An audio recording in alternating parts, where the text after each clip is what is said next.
are right in a way, like how if you're a teenager then you pay more attention to your friends than your parents. Because like for example, I'm wearing Ugg boots right now and my dad doesn't like them at all. He's like, they don't really do anything for your feet, but I don't really think about the effect it has on my feet. I think about what everyone else is wearing Ugg boots, so I need to wear Ugg boots, so yeah, I fit in. But I don't know, I guess if you're really strong-willed, then you'll just be like, I don't really care. But then if you have that attitude, then everyone will be like, oh, so she's like an outcast, let's just not talk to her, because like, she's a bit strange. It still happens. Look at my shoes. Whose foot actually looks like that? But I'm still forcing myself to wear them because I think they look good and loads of other people think they look good. And I am not a teenager. Seriously. Peer pressure. Yeah, but then again, there's a thin line between, well, not actually, it's not very thin. There's a very thick line between wearing Ugg boots and your dad not liking them, and you deciding to go do a book job in a couple of years. Yeah, but like some people's parents are like, yeah, go do it because it'll make you look better. Like she's not my friend, but like I talk to her sometimes. She got a spray tan because her mum was like, yeah, go get one. You look too pale. Right. Yeah. And then like I have other friends and they're white people and they're like, yeah, go get a tan because you're pale. But then like my black friends, they're like, their mums are saying to them like, you're a bit dark, aren't you? So stay out of the sun. Yeah, and like my Asian friends as well, they're like, yeah, you're a bit dark, put some lighter foundation on. So from a very early age, they're already making them feel as if they're not beautiful enough as they naturally are. They need to do stuff to enhance themselves to look better. So it starts off that way, and then before you know it, a couple of years down the line, it's something else, and parents don't realize the impact that The they next have. thing they're in a hotel room having butt surgery and then dying. And then we can also, we could bring up Michael Jackson as an example as well, because the story goes, his dad used to tease him that his nose was too big when he was younger, without realizing how much of an impact that would have on him as he grew up.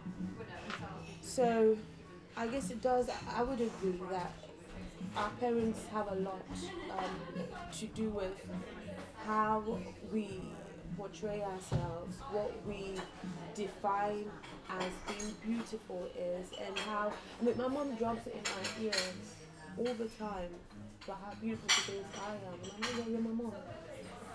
But you need that surge of confidence, because there are things that I've wanted to do. Like I said, I've had my personal struggles, and I'm thinking, can she not see what is wrong with you? But they've never made me feel, even when there were things obviously that, I had problems with, they never ever made me feel as if I had to feel like I'm less of a person. Imani, I just wanted to go over some of the things that you found out that people are struggling with as far as how they look. Okay. Well, some of my friends, they have braces and they really don't like them because it gets in the way of so many things. So like, when we're having lunch, I have to take them out and they get really embarrassed. Like they have retainers, so I have to take the retainers out and then eat.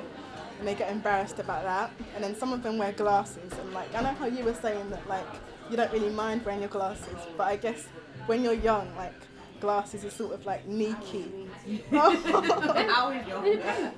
was young, actually, I used to wear glasses that had no lens because it made you look smarter.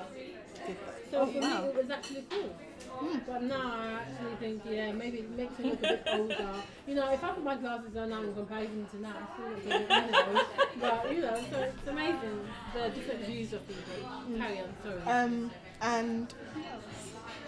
And there's other stuff, like people's height as well, because like I'm quite short for my age, so like I think if I was taller, then maybe like, I don't know, I could fit into more like, not adult clothes, but like clothes that are more suited to people of my age, because like I have clothes that I've worn for like 2 years and I have to buy new ones because like they still fit, but like there's really tall people in my year who like find it like a sort of curse to be really tall, because they're like, oh, I'm tall, I'm like lanky, which is like when you're really tall, and they don't really like it.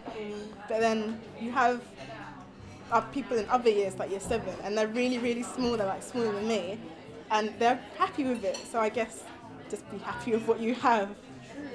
I can understand the whole glasses thing though, because when I wear glasses, wearing contact lenses now. Eyesight is very bad.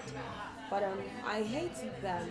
And then that comes to another thing. It comes to how we allow other people to affect us. And it affects you a lot more when you're younger. Because I used to get bullied because I wore glasses. I used to get called bottle because my lenses were quite thick. They've only recently, figured I had to thin them out. I used to get all sorts.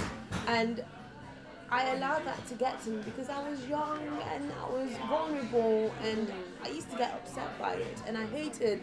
I think that has sort of stayed with me because up until now, I still hate wearing them. I mean, I wear them now a lot more than I normally do, but I prefer my contact lenses. So I do understand that. If we had to pick one person in the public eye that everybody would sort of recognize, who would you say defines what's beautiful? I like Solange Knowles just because I like her. I like the fact that she's a bit left of centre in terms of her style and her music and stuff. And when I watched the link that you sent round in preparation for today about her making the choice to cut off all of her hair and now she has a natural hair, and talking about the fact that as a child she had a perm from the age of 4 and her deciding to go natural and just be a natural black woman, that really actually made me respect her even more because in the position that she's in, she's probably... I meant to put her with me because I do Yeah, I thought that was really a brave thing for her to do, especially as a light-skinned woman. The expectation is that she should have sweeping hair down her back, and the fact that she says she's not doing that, I really admire. And I love the fact that she said if she makes the choice to go back to having a weave on or to bleach her hair blonde, that is her choice, that's what she wants to do. Especially with having a sister like Beyonce. Exactly. The pressure. Yeah, definitely. I think we've managed to touch on a lot of things that should hopefully encourage people to send in their comments and just discuss.